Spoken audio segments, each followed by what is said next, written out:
बेटी को insurance claim दिलाने के लिए सामने आई सनातन सेना की राष्ट्रीय प्रवक्ता श्वेता राज सिंह। एक प्राइवेट लाइफ इंश्योरेंस कंपनी ने किया था डेथ क्लेम। मृतक इसी प्राइवेट लाइफ इंश्योरेंस कंपनी में काम करता था। वन स्टाफ सेंटर के जरिए सूचना मिली। श्वेता राज सिंह को मिली लाइफ इंश्योरेंस कंपनी के कार्यालय पहुंचकर ली जानकारी, जिसके बाद श्वेता राज सिंह ने पुलिस को सूचना दिया। मौके पर पहुंची पुलिस ब्रांच मैनेजर पर विधवा और उसकी बेटी से अभद्रता करने का आरोप लगाया। फिलहाल श्वेता राज सिंह ने पीड़ित की तरफ से पुलिस को लाइफ इंश्योरेंस कंपनी के मैनेजर के खिलाफ तहरीर दे दी है। यह पूरा मामला कोतवाली नगर क्या मामला है यहाँ पे? जनवरी से यहाँ पे सब लोग आते हैं। हम मेरे जो है गांव वाले फादर भी आए थे। उनको ये बताया गया कि रेजिग्नेशन की वजह से जो है मेरे फादर का क्लेम रिजेक्ट हो गया है और पिछली 2 किस्त जो जमा है उसकी भी रिसिप्ट यहाँ नहीं मिलती है। जब भी कोई रिसिप्ट लेने आता है तो बोला जाता है कि नेटवर्क ही नहीं है यहाँ पे। और यहाँ अभी भी आई मेरे साथ जब मैम आई तो लगभग 2 घंटे बाद ही रसीद मिली है हम लोग को अभी, और वो भी रसीद निकली है तो 5 मई की निकली हुई है। हम और मेरी माँ जब बजे यहाँ पे बात करने आए तो उन्हें धक्का, हमें और मेरी माँ को धक्का दे दिया गया। बोला गया कि जो है आप लोग धंधा करती हैं, और अब पता नहीं क्या क्या बोल रहे थे, मैं उतना समझ नहीं पाई। फिर मैंने न्यूज़पेपर से वन स्टॉप सेंटर का नंबर रखा हुआ था, इसलिए से मैंने मैम को कॉल किया और सारी बातें उनको बताई। प्लीज़ आप लोगों से निवेदन है, हमारे साथ इंसाफ कीजिए। आज क्या हुआ था बेटा वो बताओ। आज हम बता दिया। मेरे पास सुबह 10 बजे एक 13 साल की बच्ची निधि शर्मा का फ़ोन आया। ये बिटिया यहाँ है। इसका फ़ोन आया कि मैडम आप वन स्टॉप सेंटर से बोल रही हैं। मैंने कहा हाँ बोल रही हूँ, बताइए। कहे मैम मैं एक्साइड लाइफ इंश्योरेंस की ब्रांच पे खड़ी हूँ। यहाँ पे मैं और मेरी मम्मी आए हुए हैं और मुझे हाथ पकड़ के ढकेल के बाहर निकाला जा रहा है। कोई दीपक गुप्ता जी हैं यहाँ पे और यहाँ के ब्रांच मैनेजर साहब, मैं नाम नहीं जानती हूँ उनका। तो वो लोग निकाल रहे थे बाहर कि यहाँ से बाहर निकलो, तुम लोग धंधा करती हो, पता नहीं क्या क्या उटपटांग बातें बोली हैं बच्ची को। तो इसने डर करके रोते हुए मुझे फ़ोन किया। जब मुझे फ़ोन किया तो बता रही थी कि हट गए सब लोग पीछे और ये लोग यहीं बैठे हुए थे। मैं कि यहाँ पे ये लोग जनवरी से आ रहे हैं और जनवरी में इनके फादर ने 15 तारीख को प्रीमियम पेमेंट किया था, ऑनलाइन प्रीमियम पेमेंट किया था। और ये ईश्वर का क्या है क्या नहीं है, न्याय कहूँ अन्याय कहूँ, 16 तारीख को इनके पिता स्वर्गीय भानु शर्मा जी की डेथ हो गई। तो इस आधार पे कंपनी ने जो है इनका क्लेम रिजेक्ट कर दिया। कहे कि डेथ 15 तारीख को नहीं 16 तारीख को नहीं 15 तारीख को हुई है, जबकि डेथ सर्टिफिकेट पे 16 तारीख साफ साफ मेंशन्ड है। हार्ट अटैक, ऐसा तो हो नहीं सकता है कि हार्ट अटैक एक दिन पहले आ जाएगा या डॉक्टर की रिपोर्ट गलत हो जाएगी या डेथ सर्टिफिकेट गलत हो जाएगा। तो जहाँ लिखित डॉक्यूमेंट है उसके आधार पर कोई बात कर रहा है तो आप उसके आधार पर बात करिए ना। और इंश्योरेंस का और जो रसीद जो इन लोगों ने पेमेंट किया था इंश्योरेंस का वो 15 जनवरी को किया था। और ये इतनी फ्रॉड कंपनी है कि रसीद ये 5 मई की दे रही हैं, 5 मई की रसीद दे रही है। तो मतलब ये फ्रॉड कंपनियों में होता रहता है। मैं बहुत इससे तकलीफ़ हो रही है मुझे कि एक विधवा माँ, एक अनाथ बेटी किस प्रकार से पैसे के लिए दौड़ रहे हैं। इतने सारे वो बनाए जाते हैं कि इंश्योरेंस आप करा लीजिए, आपके परिवार की सुरक्षा है, ये आपके परिवार की सुरक्षा छतरी है। और यहाँ पे उस इंश्योरेंस का पैसा कंपनी खा रही है। एक बेटी को, एक माँ को, एक पत्नी को, विधवा पत्नी को उसका लाभ नहीं मिल रहा है। ये बहुत अफसोसजनक है। बाद में पता चला कि इनके पिताजी यहाँ पे कार्यरत भी थे और उन्होंने रिज़ाइन कर दिया था। तो यहाँ पे एक दीपक गुप्ता जी हैं जिन्होंने ये बताया कि दीपक की रेजिग्नेशन दे दिया है आपके पिताजी ने, इस वजह से उनको ये क्लेम नहीं दे रही कंपनी। बताइए कौन सा वो है? ये एक्साइड लाइफ इंश्योरेंस कंपनी है। अयोध्या में 2 मासूम बच्चों को एक ऐसी गंभीर बीमारी ने घेर रखा है जिसका इलाज भारत में नहीं सिर्फ विदेशों में अमेरिका के पास है। यह दोनों बच्चे प्रखर पांडे और प्रज्वल पांडे हैं, जिनकी उम्र 12 वर्ष और 10 वर्ष है। दोनों सगे भाई हैं। यह दोनों एक गंभीर बीमारी मस्कुलर डिस्ट्रॉफी से पीड़ित हैं। इन बच्चों के इलाज के लिए 16 करोड़ 32 करोड़ रुपए की ज़रूरत है। असहाय पड़े यह बच्चे बड़ी आशा के साथ कि नरेंद्र मोदी सरकार और प्रदेश की योगी आदित्यनाथ सरकार से अपने जीवन की आस लगाए बैठे हैं। वहीं प्रखर पांडे और प्रज्वल पांडे अयोध्या जिले के गोसाईगंज तहसील के माया बाजार गांव पांडेपुरवा के रहने वाले हैं। इनके पिता धर्मेंद्र पांडे छोटी सी जर्नल मर्चेंट की दुकान करते हैं। मां साधना पांडे घर में रहकर बच्चों का लालन पालन कर रही हैं। जब यह बच्चे दोनों 5 साल के थे तब इनको कोई भी समस्या नहीं थी, लेकिन धीरे धीरे इनके पैरों से जान जा रही थी और यह चलने फिरने के भी लायक नहीं रहे।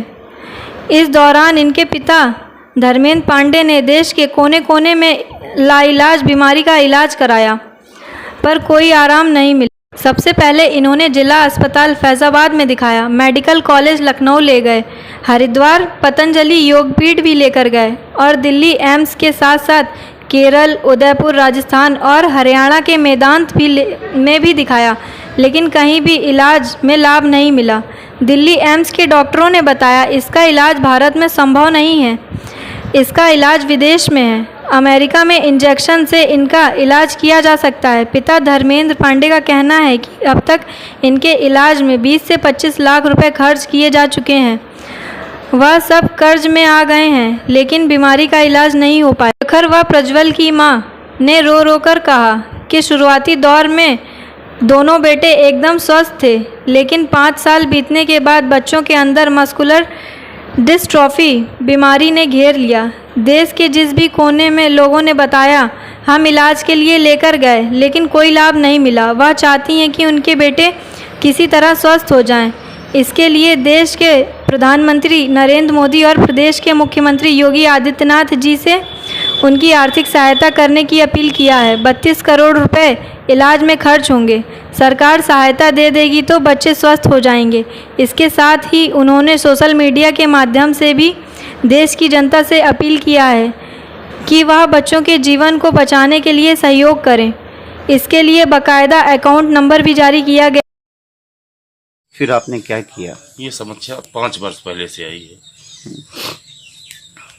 अपने मित्र एक डॉक्टर राजेश दुबे जी हैं, वो यहीं आए थे घर पे, बच्चों को देखे, बताया कि इनको मस्कुलर डिस्ट्रॉफी है। ये जो है बहुत संगीन बीमारी है, आप इसका इलाज करवाइए। तो मैं फैजाबाद लेके गया तो वहाँ कुछ हुआ नहीं इनको। फिर लखनऊ के लिए ले गए। लखनऊ मेडिकल कॉलेज में जांच हुआ तो पता चला कि मस्कुलर डिस्ट्रॉफी है, इसका इलाज अपने यहाँ नहीं है। फिर पीजीआई गए, वहाँ भी जाँच हुई। उसके बाद हम एम्स चले गए। एम्स के डॉक्टर ने हमसे कहा कि भैया इसका इलाज अपने यहाँ नहीं, भारतवर्ष में इस पर रिसर्च कर सकते हैं, दवा बना सकते हैं, आप अपने बच्चों को दे दीजिए। मैंने कहा डॉक्टर साहब ये नहीं हो पाएगा। फिर वही डॉक्टर साहब हमको बताए कि आप आयुर्वेद चले जाइए केरल, वहाँ कोटा के आयुर्वेदिक संस्था एक है, वहाँ से दवा 3 वर्ष चली, कोई फ़ायदा नहीं हुआ। फिर हमको पता लगा कि इंजेक्शन पेपर की कटिंग देखे कि इसका इंजेक्शन आ गया। वो डॉक्टर एम्स वाले डॉक्टर साहब बताए थे हमको कि इसका इलाज जो है अमेरिका में है। तो वो इंजेक्शन जब मैंने पेपर में देखा तो हमको भी जिज्ञासा जगी, अगर इंजेक्शन लग जाता है तो हमारे बच्चे की ज़िंदगी बच सकती है। और मैं भारत सरकार से, उत्तर प्रदेश सरकार से, आम जनमानस से यही निवेदन करना चाहता हूं कि हमारे बच्चों की सहायता के लिए 2-2, 4-4 जिसकी जो इच्छा हो सब मदद करें, जिससे इंजेक्शन लग जाए। सरकार से क्या चाहते हैं आप, केंद्र और प्रदेश की सरकार से? सरकार से यही चाहते हैं कि हमारे बच्चों को इंजेक्शन लग जाए, जिससे इनकी ज़िंदगी बच जाए। क्या नाम है आपका? धर्मेंद्र पांडे। हमारे बच्चे को मस्कुलर डिस्ट्रॉफी है, पूरे भारतवर्ष में नहीं है इसकी दवा। हम लोगों ने 3 साल चक्कर लगाया, उसके बाद जाके यहाँ अमेरिका में एक ग्रांट दिखाई हुई, इससे 16 करोड़ रुपए की है, जिसे हम लगवा भी नहीं सकते। पहले शुरुआत में तो यहाँ फैजाबाद में गए, फिर उसके बाद लखनऊ मेडिकल कॉलेज में जांच कर पता लगा मस्कुलर डिस्ट्रॉफी, इसका इलाज नहीं। फिर हम लोग एम्स ले गए। एम्स में जो है वहाँ बोले इसका पूरे भारतवर्ष में नहीं है, आपके बच्चे को हम इसको मांस से उसे काट कर निष्कर्ष निकालेंगे। उन्होंने कहा हम अपने बच्चे को नहीं दे सकते हैं 6 महीने के लिए रखने के लिए, मांस काट के 6 महीने तक जाँच पर रखेंगे, पता नहीं जिंदा रहेगा कि नहीं रहेगा है। उन्होंने कहा नहीं, जो है जाँच करने के लिए रखो, उन्होंने नहीं किया। फिर कोटा किला अस्पताल है, वहाँ 3 साल दवा चली इसकी, कोई नहीं फ़ायदा हुआ, दिन के दिन बढ़ते गए। फिर उसके बाद जो पता चला 16 करोड़ रुपए, जिसकी कोई स्रोत नहीं है जो इसका सुई लग सके। पर सरकार से निवेदन है, उन्होंने योगी प्रधानमंत्री से सबसे निवेदन किया, डॉक्टर से भी निवेदन किया, सोशल मीडिया से भी निवेदन है कि 1-1 रुपया दान करे। कोई किसी मांग नहीं रहे इस बच्चे के लिए कि घर दे दे, ना कोई।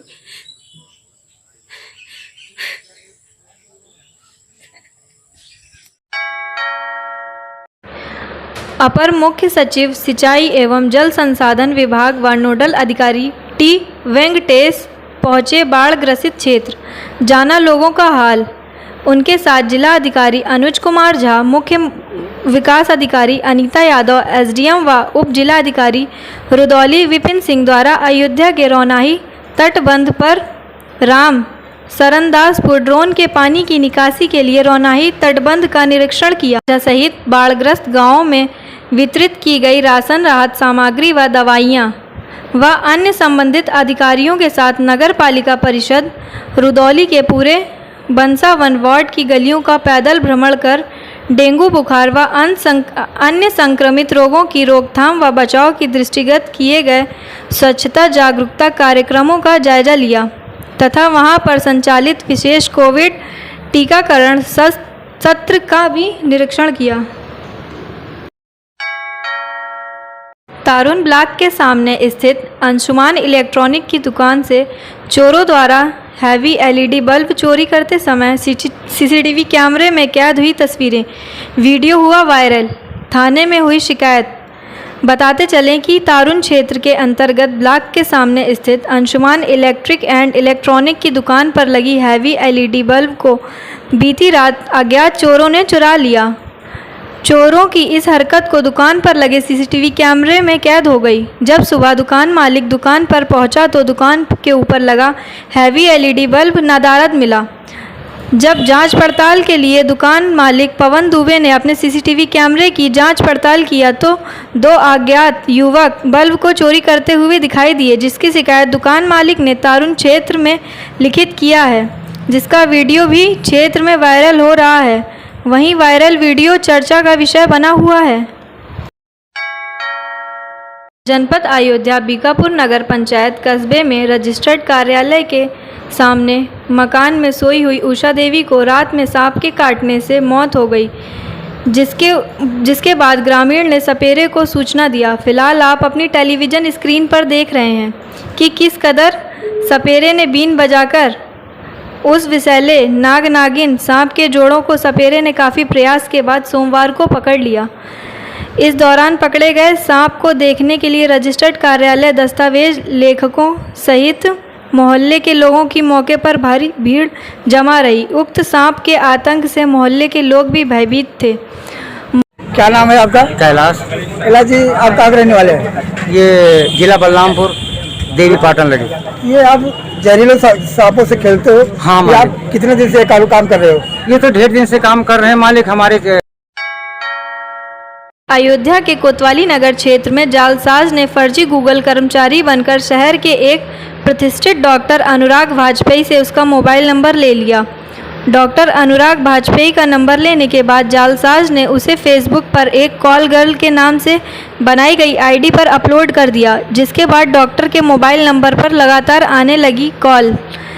इसी बीच पीड़ित डॉक्टर से जालसाज फ़ोन करके पैसे की डिमांड करने लगे।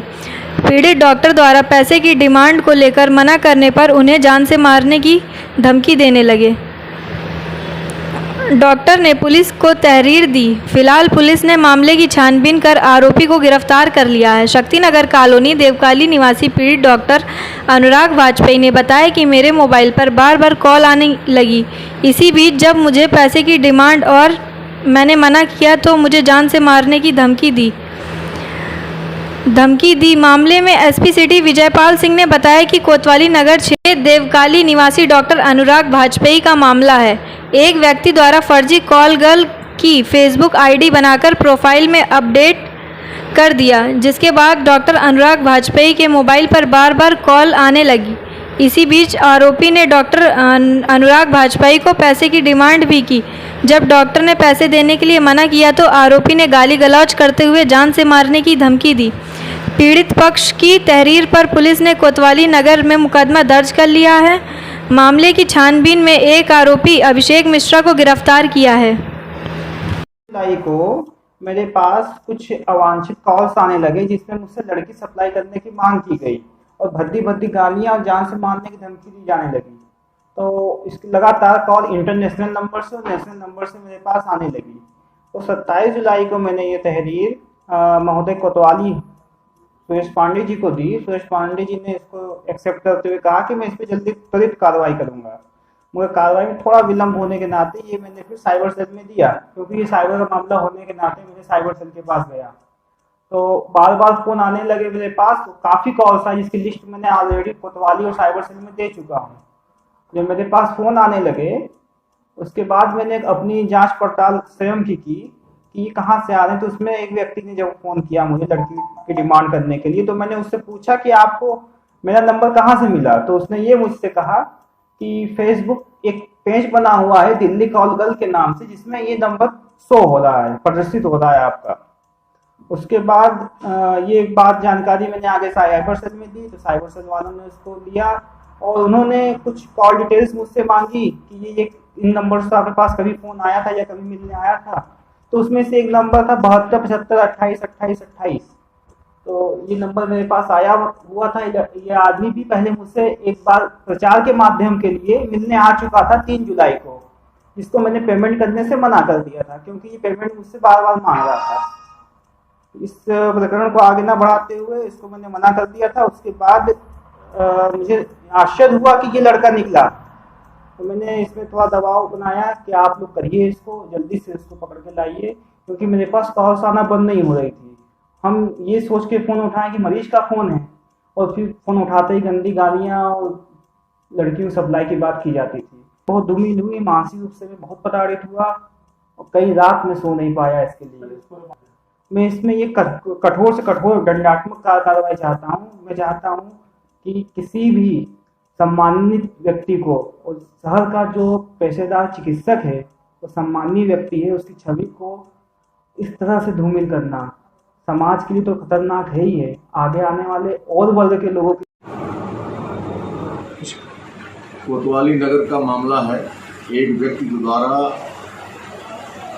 फर्जी फेसबुक आईडी एक कॉल गर्ल के नाम से बना करके उसमें देवकाली निवासी डॉक्टर अनुराग वाजपेयी का मोबाइल नंबर डाल दिया था, और जिससे कॉल गर्ल से संबंधित कॉल डॉक्टर अनुराग वाजपेयी के मोबाइल पर आने लगे थे, और उन्होंने परेशान होकर के थाना कोतवाली नगर में तहरीर दिया, जिस पर अभियोग पंजीकृत हुआ।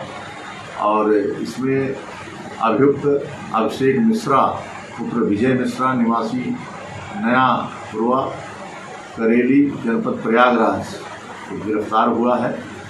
और अभियुक्त अभिषेक मिश्रा द्वारा डॉक्टर साहब से संपर्क करके अपने को गूगल का कर्मचारी बता करके उनसे मोबाइल नंबर प्राप्त कर लिया, और जिससे उसने जो है इस घटना को अंजाम दिया। अभियोग की विवेचना करके आवश्यक विधिक कार्रवाई की जा रही है। सरकार एक ओर जहां हर बेघर को आवाज़ दे रही है, तो वहीं अधिकारी और कर्मचारीगण इस कदर भ्रष्टाचार में व्यप्त हैं कि पात्रों को इसलिए उन्हीं योजनाओं से वंचित कर रहे हैं कि बदले में उन्हें सेवा शुल्क नहीं मिल रहा है। ताज़ा मामला अयोध्या जनपद के मिल्कीपुर तहसील के विकास खंड अमानीगंज अंतर्गत ग्राम सभा पूरा सुमेरपुर के राजस्व गांव उधरनपुर में देखने को मिला। गांव निवासी कुसुम कुमारी पत्नी मनोबल को आवास से वंचित कर दिया गया। पीड़िता ने तहसील दिवस में शिकायत करते हुए सेक्रेटरी ग्राम विकास अधिकारी पर गंभीर आरोप लगाया है कि उनका नाम आवास की सूची में है। सेक्रेटरी द्वारा 10,000 रुपये की मांग की गई और कहा कि ऊपर के अधिकारियों को भी देना पड़ता है, नहीं तो आवास कट जाएगा। पीड़िता ने पैसे देने से मना कर दिया। सेक्रेटरी ने सूची में अपात्र लिखकर आवास से वंचित कर दिया। वहीं ग्राम सभा की ही निवासी बूंदा पत्नी शरीफ ने ही प्रार्थना पत्र देते हुए आरोप लगाया कि सेक्रेटरी भूपेंद्र तिवारी आवास के लिए 10,000 रुपये की मांग कर रहे हैं, नहीं तो आवास की सूची में अपात्र दिखा दिया जाएगा। पीड़ित महिला शनिवार को आयोजित हुए संपूर्ण समाधान दिवस में जिला अधिकारी के समक्ष पेश होकर शिकायत प्रार्थना पत्र दिया। हालांकि जन सुनवाई कर रहे अधिकारियों ने शिकायतकर्ताओं को आश्वासन देते हुए कार्रवाई करने को कहा है। कुसुम कुमारी नाम है। कल आप आवास के लिए शिकायत की थी। हाँ सर जी, वह हमसे आप करे 10,000 रुपया मांगी ना, और हमारे लगे दे के मत ना है ना। कौन मांगा था? सेक्रेटरी। कौन है सेक्रेटरी? अब सर जी नहीं जानते जरूर। अच्छा, तो हमें लगे नहीं व्यवस्था रही तो ये सापात बता दी हमारे। तो तुम्हें पात्र कह दी ना? हाँ। तो कल तहसील दिवस में शिकायत की हुई है तो क्यों जांच वाँच करे भैया आवा ना हुए? अब भाई क्यों नहीं हुआ? ठीक है। गांव रहने वाले उधरनपुर, सेक्रेटरी 10,000 रुपये मांग रहे थे। हमने 10,000 हमारे पास नहीं था, हमने नहीं दिया, अपने माता को लेके गए थे। उसके बाद वो जब हम नहीं दिए बोले पात्र का भी नहीं है। कहाँ से लाए 10,000? उनको कहाँ से दें हम? किसके लिए मांग रही थी? आवास के लिए। क्या नाम है आपका? जावेद। गांव का नाम कौन सा है? धरनपुर। ब्लॉक कौन सा है? खंडासा। अमानीगंज। शिकायत कर दिए? शिकायत कर दिए। क्या बोले अधिकारी? कल जब आप शिकायत किए तो अधिकारी क्या बोले उस समय? उस समय वहाँ वीडियो साहब थे। हाँ, बोले कि वहाँ बोले 5 दिन के बाद वीडियो साहब के पास फ़ोन कर लेना। ये साहब वीडियो रहे। ठीक है। अयोध्या के रुदौली क्षेत्र में कल 7 सितंबर को चुनावी सम्मेलन करने पहुंच रहे AIMIM के अध्यक्ष असरुद्दीन ओवैसी के आगमन पर क्षेत्र में लगाए गए पोस्टर में फैजाबाद का नाम लिखे जाने के विवाद पर संगठन को बैकफुट होना पड़ा। अब उनके आगमन को लेकर फैजाबाद की जगह अयोध्या कर दिया है, जिसको लेकर अयोध्या के संत ही नहीं मुसलमान समुदाय के लोगों ने भी आपत्ति जताई थी। एक बार फिर से तपस्वी छावनी के महंत परमहंस दास का ओवैसी पर बड़ा बयान दिया। उन्होंने कहा कि ओवैसी के बयान हमेशा नफरत भरे रहते हैं। ओवैसी देश के संविधान व अदालत को नहीं मानते, देश में नफरत की राजनीति करना चाहते हैं, हिंदू मुसलमान को लड़ाकर लोगों की हत्या कराना चाहते हैं। ओवैसी दूसरा जिन्ना बनना चाह रहे हैं, जो असंभव है। भारत के मुसलमानों की नागरिकता खत्म करके उनको पाकिस्तान या बांग्लादेश भेजे जाना चाहिए। बंटवारा हुआ तो सारे मुसलमानों के लिए पाकिस्तान बना। हिंदुस्तान में रहकर हिंदुस्तान को गाली देने वाले हम बर्दाश्त नहीं करेंगे। ओवैसी पाकिस्तान की तैयारी करें, हिंदुस्तान हिंदू राष्ट्र घोषित हो। बिल्कुल जो है इसको लेकर के हमने प्रशासन से भी डिमांड किया था कि इनको अनुमति न दी जाए जब तक यह जो है तो पोस्टर में अयोध्या न लिखाएं। जब उत्तर प्रदेश के आदरणीय मुख्यमंत्री योगी श्री आदित्यनाथ जी ने फैजाबाद हटा करके अयोध्या ही कर दिया तो उसको सबको स्वीकार कर लेना चाहिए। और ओवैसी का जो एक प्रकार से हमेशा जो है तो एक नफरत भरा बयान होता है। जब सर्वोच्च न्यायालय से राम मंदिर का जजमेंट आ गया, इसके बाद ओवैसी कहते हैं कि बाबरी मस्जिद शहीद न की गई होती तो सुप्रीम कोर्ट का जो है तो जजमेंट कुछ और होता। तो मानिए जो देश की सर्वोच्च अदालत ने जो जजमेंट दिया है, जिसको दोनों पक्षों के लोगों ने स्वीकार किया है, मंदिर बन रहा है, मुस्लिम पक्ष को जो है 5 एकड़ जमीन मिल गई है, किसी को कोई आपत्ति नहीं, लेकिन अपने सियासी लाभ के लिए ये बराबर उसको कुरेदते रहते हैं। और इस तरह का जो उनकी बयानबाजी होती है, फिर उसमें जो है ओवैसी ने बयान दिया कि वहाँ बाबरी मस्जिद थी, है और रहेगी। ये क्या है? मतलब आप देश की जो है तो अदालत को नहीं मानते हैं, संविधान को नहीं मानते हैं, देश में जो है तो आप नफरत की राजनीति करना चाहते हैं, आप हिंदू मुसलमान को लड़ा करके लोगों की हत्या करना चाहते हैं। तो यह है असदुद्दीन ओवैसी जो है एक प्रकार से दूसरा जिन्ना बनना चाह रहा है, तो वो पॉसिबल नहीं है। और ये जहां देखा जाए ये हजारों जगह एंटी नेशनल जो नारा लगता है उसमें ओवैसी जैसे लोगों की बयानबाजी, ओवैसी जैसे लोग ही जो है लोगों के अंदर एंटी नेशनल ब्रेन वॉश कराते हैं। इसलिए अब यहाँ के जो मुसलमान हैं इनकी नेशनलिटी खत्म करके और ये अपना पाकिस्तान या बांग्लादेश जहाँ इच्छा हो जाए, क्योंकि जब बंटवारा हुआ तो सारे मुसलमानों के लिए पाकिस्तान बांग्लादेश अलग हुआ है, चंद मुसलमानों के लिए नहीं। और ये जो आज जो है तो हिंदुस्तान में रह करके हिंदुस्तान को गाली दे रहे हैं, ये हम लोग बर्दाश्त नहीं करेंगे। इसलिए हमने ओवैसी से कहा कि ओवैसी अब जो है तो अपना पाकिस्तान की तैयारी करे, अपनी चर्चा पाकिस्तान में शुरू करे जाने के लिए। हिंदुस्तान हिंदू राष्ट्र घोषित होना चाहिए। और हमारी ये डिमांड है कि अगर हिंदुस्तान को आप हिंदू राष्ट्र घोषित नहीं करेंगे तो हम आज जो देखा जा रहा है कि जैसे कश्मीर में हुआ, गोधरा में हुआ, वेस्ट बंगाल में हो रहा है, और जहां भी मुस्लिम जो है तो मेजोरिटी। देखिए, अयोध्या ऐसा नाम जो है पूरी दुनिया में कहीं नहीं है। अयोध्या धर्म की नगरी है। अयोध्या धर्म की नगरी है, सारे जात के सारे धर्म के देवी देवता विराजमान है, चाहे हिंदू हो, मुसलमान हो, सिख हो, चाहे ईसाई हो। अयोध्या पहले 5 किलोमीटर में थी, 5 किलोमीटर में सारे धर्म के सारे जात के देवी देवता विराजमान है। अयोध्या ऐसा नाम जो है पूरी दुनिया में नहीं है। अयोध्या का नाम जो लोग लेने से लोगों के जो है पाप धुल जाते हैं। सवाल रहा जो है अवैसी साहब का, अवैसी साहब जो है अयोध्या का नाम भूल गए, उन्होंने फैजाबाद का नाम रखा। अब या भूल गए या उनकी जो है इलेक्शन की या हिंदू मुसलमानों में कोई चाल रही हो, उन्होंने इस बात का सुधार किया, ये बहुत बेहतर है, क्योंकि अयोध्या जो लोग भूल जाएंगे तो ऊपर वाला भी उनको भूल जाता है। हम तो साफ शब्दों में कहना चाहते हैं कि अयोध्या हमारे पूर्वजों ने बनाया था, नाम रखा है, चाहे वो हिंदू के हो चाहे मुसलमान के हो। अयोध्या ऐसा नाम, अयोध्या ऐसी धर्म की नगरी पूरी दुनिया में कहीं नहीं है। आज जो है अवैसी साहब ने अयोध्या का नाम हटा दिया, ये बहुत गलत बात रही। खैर जो है सुबह का भूला शाम को घर लौटाया तो बड़ी अच्छी बात है। उनकी आज जनसभा होने जा रही है, अपनी सभाएं करें, लेकिन हम मुसलमानों से एक अपील करते हैं कि जो लोग, जितने भी लोग अच्छे नेता हों, वो किसी पार्टी के लोग हों, सपोर्ट उन्हीं का लोग करें। हिंदू और मुसलमानों की राजनीति लोग ना करके अच्छे लोगों को सपोर्ट करें, उन्हीं को आगे बढ़ाएं, क्योंकि ये देश बहुत बड़ा है हिंदुस्तान। हम तो ये चाहते हैं कि ये हमारा देश हिंदुस्तान पूरी दुनिया में जाना जाए। इतनी तरक्की होनी चाहिए, इतना डेवलप होना चाहिए, इतना नाम होना चाहिए कि हिंदुस्तान का नाम पूरे दुनिया में 1 नंबर पे, अमेरिका का नाम नीचे हो, हिंदुस्तान का नाम ऊपर हो, ये लिखा जाए। क्या उनको यूपी आना चाहिए, राजनीति में आना चाहिए यहाँ पे? अवैसी साहब को यूपी में राजनीति करना भी नहीं चाहिए, वो हैदराबाद के थे, हैदराबाद में अपनी राजनीति करें।